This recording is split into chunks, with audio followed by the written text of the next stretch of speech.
25 minutes before the top of the hour. President Biden says he's relying on cooperation from the Taliban to evacuate Americans safely out of Afghanistan by next week. And we know the problems with that.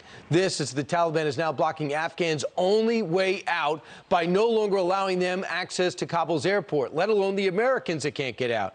Our next guest was part of the Taliban negotiations under President Trump and has lessons to share.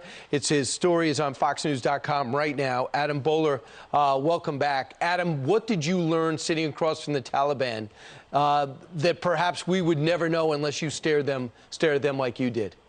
I mean, I think at the end of the day, the Taliban are a regional militia. And so on the positive side, you can directly deal with them.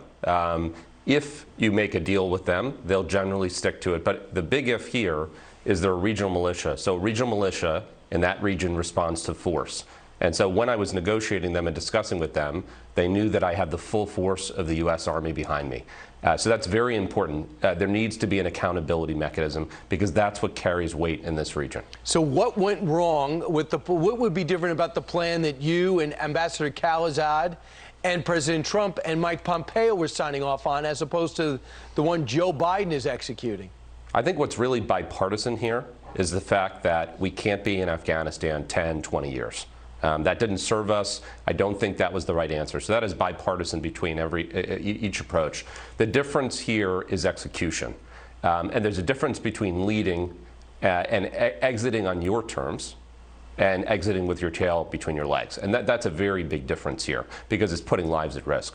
Well, the other thing I would say is, were you signing off on getting out of Bagram Air Base? That was not part of the negotiations at any point. Would you have left Bagram Air Base while American citizens were still there? I don't believe we should leave Bagram Air Base while American citizens are still there. So did the Taliban break what would be the agreement by taking the government? Wasn't it supposed to be a coalition government?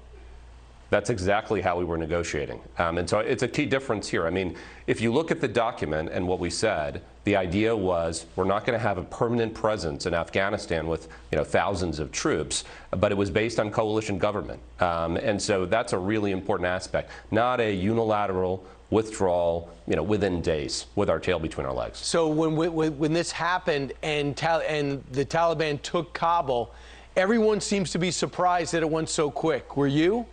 No, because the intelligence agencies were very clear that that could happen, and that was a very likely scenario. So they let you know that when you were negotiating with them?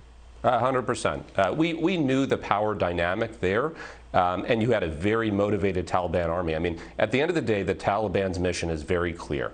Get the United States out of Afghanistan and retake the country. That was a very clear and stated mission. And our mission there had to be, well, no, if you're going to do this, it has to be in a shared government. And if we're going to exit, we're going to exit the right way, and we're going to take care of our people. So that's the counter to what they wanted, and that's where the discussion lied. Yeah, we have so much more to discuss. We'll hopefully have you back maybe even tomorrow, but more details on what it was like cutting the deal Trump style back in 2020, and it's on FoxNews.com. Thanks, Adam. It's just horrible for all of us to watch, especially you, because you knew how different it would have been if you had That's right. It didn't have to be like this. It doesn't, and still, the decision yesterday was probably his worst. Adam, thank you.